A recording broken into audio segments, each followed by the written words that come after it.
په یوه کوچني کلي کې یو ډېر غریب هلک اوسېده چې نوم یې سکونه وه. د هغه پلار له ماشومتوبه وفات شوی وه او یوازې له خپلې مور سره یې ژوند کاوه.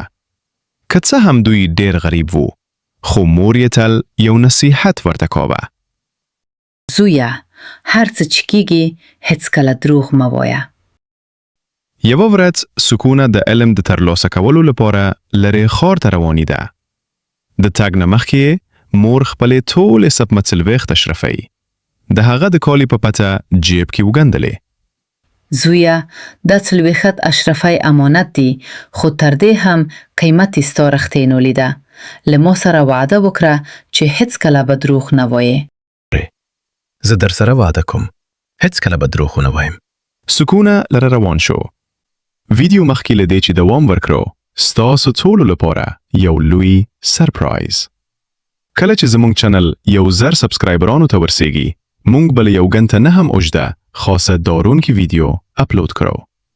نو که تر اوسه مو چینل نه دی سبسکرایب کړی، همدا او سبسکرایب یې کړئ او د زموږ د کورنۍ برخه شئ.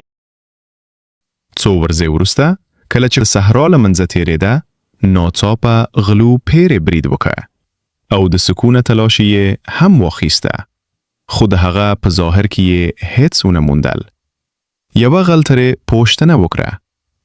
روغتیا وایه، له تا سره څه شته؟ هو، زما د کالي په پته جیب کې څلوېښت اشرفۍ دي. او د سکونه د ځواب له اورېدو وروسته یې جیب وپلته. کله چې موږ ستا تلاش واخیسته او څه مو ونه موندل، ته خو چا پاتې کېدای شوې.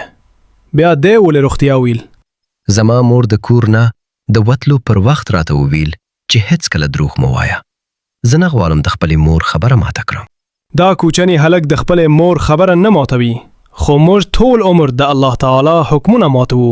د سکونه رښتینو خبرو د غلو پر مشر دومره اغیز وکړه چې هغه او ټول ملګري یې توبه وباسله او غلا یې د تل لپاره پرېښوده. دوستانو، دغه کیسه دلته پای ته ورسېده. د بلې کیسې تر لیدو پورې د لوی الله په امان.